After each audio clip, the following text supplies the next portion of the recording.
So I'm trying something new today because I saw that you enjoyed rating by difficulty videos. So this is not quite like that, because the other videos, like the more puzzles I was doing, it became like I couldn't cope with how many puzzles I assembled to the videos that I've been doing, because they were just really tricky for me to do, and the more puzzles I did, the more of those videos I would have to put out, and with only putting 4 videos out a month, it would just be unrealistic. It would become a channel about rating by difficulty, basically. No, just kidding. So yeah, instead of doing rating by difficulty every month, I decided I'm gonna just collect all the puzzles and just pick 5 most difficult puzzles of the year and 5 easiest puzzles of the year.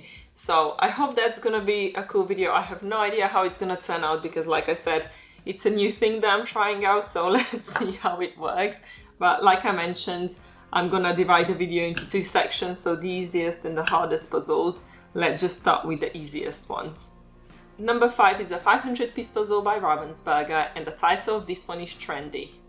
So the reason why I picked this puzzle is because even though in the beginning it looked to me like it's gonna be quite difficult because it's big blocks of color, but actually everything had a lot of detail in it. It had a bit of color change, it had a bit of, you know, this and that really helped with putting the puzzle together. It was really easy to do the sort and just eliminate the pieces that I needed for the specific section. The only thing that was a bit more difficult with that puzzle was the cat's bum section, because it literally had no gradient, nothing. It was about, I don't know, 15 completely pink pieces. That was like the most difficult part of the puzzle. Everything else was quite easy to assemble. And yeah, another thing that I forgot to mention is I didn't go below 500 pieces because I think like it just becomes too easy with puzzles lower than 300 pieces. Yeah, I'm not talking about challenge puzzles, don't get me wrong, but I just thought if I start adding in puzzles with less than 500 pieces, then I'm just gonna be, you know, obviously they're gonna make the list, but I don't really count them as puzzles. Well, of course they're still puzzles, but you know, 500 pieces is the one that you have to sit down and you have to assemble. With others, they can just be on the go and stuff, so I didn't really count them in for this video. So number 4 is a 1000-piece puzzle by Ravensburger, and the title of this one is My Little World. If I remember correctly, this puzzle didn't actually have 1000 pieces, but it had something 800 and something. It was a really old Ravensburger. The cut was so good. I think cut is one of the reasons why this puzzle ended up being one of the easiest puzzles of the year. You could literally just know which pieces go together based on one prong or something, because they were so specific. But regardless of that, also the picture itself was really easy. It had a lot of colors that you can separate. The sky looked like there's quite a lot of it, but it had gradient in the back, and also the clouds in the front were basically like different sizes, which was also another thing that helped you know which part of the sky you're assembling. So I really enjoyed that puzzle. And you see it's got 800 pieces, but it still made it to the top 5 easiest puzzles of the year, even though I've done bazillion 500-piece puzzles, but some of them were so difficult. Anyway, moving on. Number 3 is a Circle of Colors puzzle by Ravensburger, and the title of this one is Animals. I mean, this puzzle was expected to appear in the top 5 because it was the first puzzle that I ever broke 50-minute mark with, and I was really proud of myself. I didn't expect it to happen on the circle puzzle, but again, I'm really good with shapes, and the circle puzzles have, you know, more specific shapes. I don't know, even when the piece is curved, at least you know the direction, you know, in which the piece is going to be turned, which is already better than just with a square puzzle, well, a normal puzzle. So yeah, I did not expect to break the record because I've done a few Circle of Colors puzzles before, but none of them were just like that one. What I really like about this one is because it was divided like a cake or a pizza, I don't know how you call it, like a pie chart, I guess, I don't know. But it just had sections of color, so it wasn't like doing one 500-piece puzzle, but it was rather doing like, I don't know, 6 80-piece puzzle or whatever. So yeah, it was really easy to just separate the sections by colors and even by animals, because, you know, background had a color as well, so everything really helped, and it just made it one of the easiest puzzles of the year. Number 2 is a 500-piece puzzle by Ole Puzzles, and the title of this one is Summer Pieces. Now, in all honesty, I've never done this puzzle by myself. If I did it, maybe the placing would be different, but I've done it twice in a pair. So the first time I did it with Kyle in 26 minutes, and then I did it with my boyfriend in 35, because I'm training him for the Worlds next year, so yeah. Anyway, if I did it with him in 35 minutes, you know, it means it's an easy puzzle, let's just say that, you know. And I don't know the time I would get if I did it on my own, but the reason why it didn't place first, I'm gonna explain, but you don't know what the first puzzle is yet, so, you know, I need to be careful what I'm gonna say. But it's just the sky section. I found myself getting a little bit stuck there. That sun threw me off a little bit because I thought I was following a gradient, but then because there is like a sun in the middle, it just throws the gradient off or like breaks it apart. So that's the one thing that happened with this puzzle that didn't happen with the next one. That's why I placed it second. Otherwise, maybe, I don't know, maybe if I did it by myself, I would put it, I don't know if it's the easiest. It's difficult to say because I haven't done it on my own, but if you've done both of the puzzles that I'm, you know, about to review, if you've done this one and the other one, let me know what you think was the easier option. Or maybe I should just speedrun the summer pieces. I will at one point, just not today. And the easiest puzzle of the year is a 500-piece puzzle by Ravensburger, and the title of this one is Boathouse in Smogen, Sweden. You probably expected this puzzle since it's holding my personal best at the moment, but like I said, I've never done summer pieces on my own, and I don't know, would it even count as personal best because I've already done it twice in pairs, because it wouldn't count like I did it for the first time, so I'm not really sure. But anyway, yeah, my personal best first time, 45 minutes and 55 seconds. Insane. One thing I wanted to say about this puzzle is, like with the other one I mentioned that the gradient kind of confused me where the sun was. So there was no point in this puzzle that I ever got confused where something was, because it was just so easy to know where pieces go. And, you know, there was none of the sections were big enough. Even the sky, it had so much gradient in it that, you know, no confusion. It was, you kind of had just a few pieces of each color, so it was really easy to do this puzzle. I absolutely loved it. So these are the 5 easiest puzzles of 2024 for me, the ones that I've done. And now it's time to move on to the most difficult puzzles of the year. I wonder, do you have any guesses? Like, I really want to know what you think is going to end up on that list. So if you think you know what's going to end up in the top 5, please just write it in the comments before you continue watching the video, because I need to know. Oh my god, this is going to be exciting. There's probably one thing that it's worth mentioning now. So you know how I put a cap that I don't go under 500 pieces? Well, there was no cap for how far I can go. So yeah, take your guesses. And then we're going to start with number 5. Number 5 is a 500-piece puzzle by Ravensburger, and the title of this one is Sunset in Copenhagen. Yeah, I know it's a 500-piece puzzle, and I know I've done a lot of bizarre image puzzles this year, but this one, I don't know if it was because it was at a competition and I was a lot more stressed than I would normally be, I don't know, but this puzzle was just atrocious. I wouldn't want to say it for the video because I don't want YouTube to demonetize me, but there was a word going around, you know how we had orange hell last year for the day in Paris or whatever the panoramic puzzle was. So they call this puzzle diarrhea, I think. I don't know, someone told me that, but when I finished puzzling, they was like, yeah, it already has a nickname. And I'm like, yeah, I'm not surprised. It's literally just brown, and it's got, you know, not really much that you can go from. I was shocked when I saw my timing, in like, all honesty. I did not expect to even finish within 90 minutes, so I don't know. So I guess I improved as a puzzler a lot, because I don't think I would be able to finish this puzzle a year ago, not in the 90 minutes mark. But it was just one of the things where colors didn't really help. You just had to go off by textures, or, you know, the sea at the bottom was the easiest part, because then you can actually see it was a completely different texture.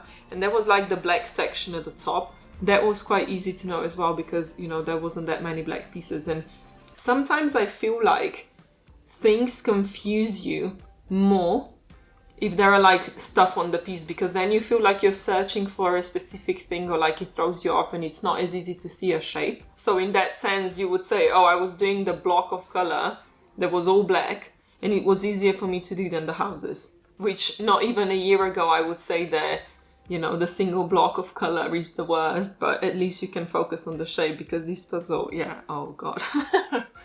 I was just like, why me? When I saw the puzzle, I'm like, what did I do to deserve this? But anyway, it's not one of the worst puzzles, because we still got 4 more to go. Let's see what's next. Number 4 is the 500-piece puzzle by Ravensburger, and the title of this one is Geometric Design. Now, this puzzle feels like I've done it years ago. I don't know why, but so much has happened. They just felt like, I was thinking, did I do it this year? Did I do it last year? But I remember because I stopped filming to go collect the badges. I remember that because I took a break and it took me forever to do the puzzle. I know some people mentioned it's not actually 500 pieces. It had quite a few, like 620 or something like that. But that's beside the point. It's just like, when I saw the puzzle, I thought it's going to be really easy to assemble because it had specific chunks of color and it was really easy to divide, so it wasn't like you're doing one 500-piece puzzle. I think this puzzle is actually the reason why I was so scared to do Trendy, because it had chunks of color and I thought it's going to be the same experience as this one. But this one literally had nothing to go from. Like, yeah, I was able to separate, you know, colors or whatever, shapes and stuff. But after that, it's just nothing. It was so bad. And I remember I went to speedrun it because I wanted to practice for the Worlds, and I just kept going and kept going, and that was one of the puzzles where I should have given up on and just do it leisurely, but I think I didn't want to because at the time I still wanted to see how long it would take me to finish. So, oh god, it was awful. Like, just, like, I literally, like I said, remember what I was doing during the puzzle because it was so frustrating. I did not enjoy it at all. Number 3 is a 1000-piece puzzle by Libellud, and the title of this one is Point of View. This is the puzzle we did as a team's competition in Slovenia, and it was just bad. I mean, I don't know, you couldn't really do the sorting. I mean, there was the eyes in the feathers, like there was so many of them. You didn't really know which one goes where. Everything belonged to everything. Like, there was a point where I thought, we are not going to be able to finish that puzzle. But at the end of the day, we actually had quite a good time. I think we finished in like 1 hour 15 or something like that, which was insane for the puzzle that we got. Like, the image is beautiful, but it's just, yeah. I don't like when everything is everywhere. Yeah, because it's just, you can't really sort, you can't... How do you even delegate work? Okay, if you're doing puzzle on your own, fair enough. But when you have a team, how do you delegate work with a puzzle like that? It's like, oh, you do the eyes. Well, eyes are all across the puzzle. It's like, oh, you do the feathers. Oh, feathers are everywhere. So yeah, it was definitely not one of the easiest or most enjoyable puzzles. Number 2 is a 2000-piece puzzle by Heye Puzzle, and the title of this one is Red Dawn. Many of you probably already forgot that puzzle even existed because I think it was like first or second puzzle of the year that I've done because I dragged it on from last year. I had it out for like 3 months or something like that. It was insane. But yeah, the reason why I placed this puzzle so high up is because I had to use the repeat cut pattern to finish the rock. I mean, yeah, I would probably, with time, figure it out on my own, definitely. But it was a point where I had the puzzle out for 3 months, and when I got to the rock, I'm like, well, at least you've got patterns and stuff, it's gonna help you. You know how I said that sometimes it's better to just have like clear piece because then at least you can focus on the shape? Well, this one, yeah. I couldn't focus on the shape because there was so much going on each piece and there was no color differences, nothing, and I'm just like, oh god. Anyway, I used the repeat cut pattern from the other part of the puzzle because it was like, it's a panoramic puzzle, so it was basically done like 2000-piece puzzle, I think it was like that. So I basically just used the top to, I don't remember how it went, it was a long time ago. But yeah, it's a beautiful puzzle, it's still assembled, it's in my basement. I was supposed to, well, my dad doesn't watch my videos anyway, so I can say it, but I wanted to give it to him for when he finishes the house, when we finish building the house, because he said he loves it and he would love to display it. So I just packed it away neatly and it's in the box in my basement. But now I'm thinking, because I didn't expect that I'm gonna be moving to a house when I pack that puzzle away, but I'm thinking that maybe I could use it, but I need to convince my boyfriend. If he's gonna want to have it displayed somewhere in the house. It's a really nice puzzle. But anyway, the most exciting part of the video, maybe not, maybe you already knew from the beginning what's gonna be the most difficult puzzle and you're like, yeah, we already knew. But yeah, drum roll. Ta-da! Number 1 is a 5,000 piece puzzle by Ravensburger, and the title of this one is Hawaiian Viewpoint. Surprise, surprise, right? Not expected at all. But keep in mind, this puzzle wasn't the most difficult puzzle of the year because of the piece count, is the picture, you know? Because it's insane. Even if this puzzle was a 1,000 piece puzzle, well, maybe not 1,000 pieces because it makes quite a big difference, but 2,800 green pieces. Seriously. Of course it's gonna make it on the top of the list. I mean, there is no question there. But there is one thing you don't know yet. Because I said I'm gonna rate the easiest and the most difficult puzzles that I've done in 2024. But there are actually 2 puzzles that might be more difficult because I haven't even been able to finish them. So let's see what they are. The first one is a 500 piece puzzle by Ravensburger, and the title of this one is Forest Dragon. Let's not forget about this puzzle. When I hit 1 hour mark, I was like, nope. I literally had, I think, 200 pieces in, so I had 300 pieces left, and it was not sortable. I mean, it was shape sortable, but nothing else was, like, there was nothing to go from. The entire background, everything was the same. It was awful.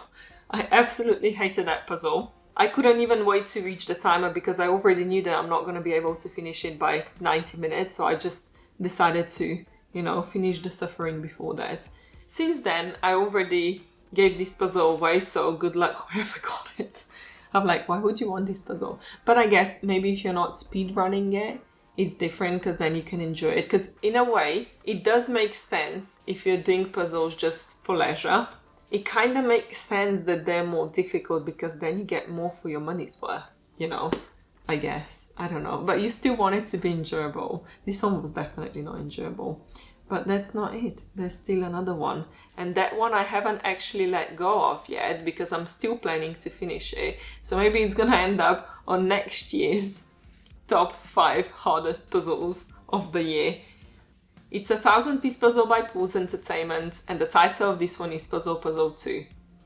Yes guys, this puzzle is still part of my collection and I'm still planning to finish it because I actually think that when you're doing it slowly it's quite enjoyable. But anyway, spent 9 hours on it, done about half of it, then we've done it on the live stream, put about, I don't know, 40 pieces in.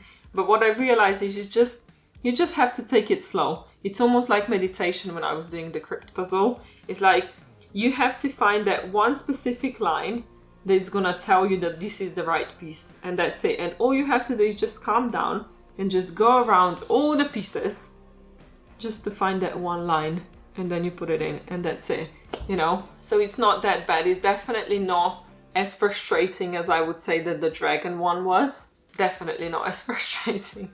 But maybe then again, because I was speedrunning that one and it kind of, you know, took the joy away because I saw that I'm not gonna get it, and I just, you know, it just made me a bit more pressured.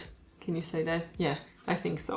But anyway, 2 really important things that I've learned from this video, because I didn't even think about that until I actually have done the video. But it's like when you do the list of the easiest and the hardest puzzles that you've done, I think it goes to show what you like in a puzzle and what you don't like in a puzzle. And I remember Stein told me, because they had like really, I don't know if you would say late night or early morning puzzling coaching session with Victor when they were staying here. I completely crashed. When we came back from the competition, I went straight to bed. But they stayed up until like 3 o'clock in the morning, just talking about, you know, how to puzzle faster and, you know, what things to do. So there was one thing that Stein told me that, you know, Victor told him, is that you need to learn what you're good at. Because when you know what you're good at, this is the things that you know, begin with. Or I don't exactly remember everything about it because we didn't discuss it in length, but he did say that everyone has something that they're good at and something they're not good at. And I think this video is literally that. Like all of the easy puzzles had something in common, and that was that they were really easy to separate or like sort. They had a lot of details and it was really easy for me to take chunks of color or specific, I don't know, texture or whatever. It was really easy for me to eliminate that and just puzzle that small sections. when with the more difficult puzzles, what the most difficult puzzles of the year, there is also one thing they have in common, and that is that none of them are sortable. Well, the geometric design was sortable, but you know what I mean. It's like, it had nothing to go from. After I've done the initial sort, there was nothing else for me to help me divide it into smaller sections. So I've really learned a lot about myself with doing this video. So I think it would be beneficial for everyone to do it. You don't have to do it for every puzzle, just at the end of the year, when you combine all the puzzles that you've done, or maybe every 50 puzzles, if you really puzzle a lot, then you can just do that, because then you're gonna see what you're good at, or maybe you already know that. But anyway, I think it's one of the things where, you know, how I like to predict the time that I'm gonna spend on the puzzle and then do the puzzle and see if it matches, because I try to learn to see which puzzles I'm gonna be good at, and if I can predict the time because it's gonna help me pick easier puzzles. I think this is exactly what I needed to do, because now I actually know what I'm looking for in a puzzle. I've never known that before. I just saw the puzzle and I'm like, well, lucky guess. But now I actually know what I have to focus on. And this is a really important tip, because it can completely change the way you speed puzzle or leisure puzzle. For leisure puzzling is not that important, because obviously you're not trying to be faster and faster every time, but it's still good to learn what you enjoy, because then you know with next puzzles that you want to buy, you know what you're going to enjoy and you know what you don't enjoy. So I hope that's going to be a good video for you guys, because it was, yeah, I didn't really know where it's gonna go. It feels like we just completely derailed, but it's all still on topic. So yeah, if you enjoyed the video, you know, please like and subscribe. It really helps my channel grow. And you know, that's gonna be it for today, and I'll see you next time. Bye! Number 3, circle of puzzle color. Number 3, circle of puzzle of color. Number 3 is a circle of puzzle color. I think what was really good with this puzzle is because it was divided like a chart, pie chart. One, what is it called? Oh my god, I forgot the word. Prong. Oh my god, yeah. So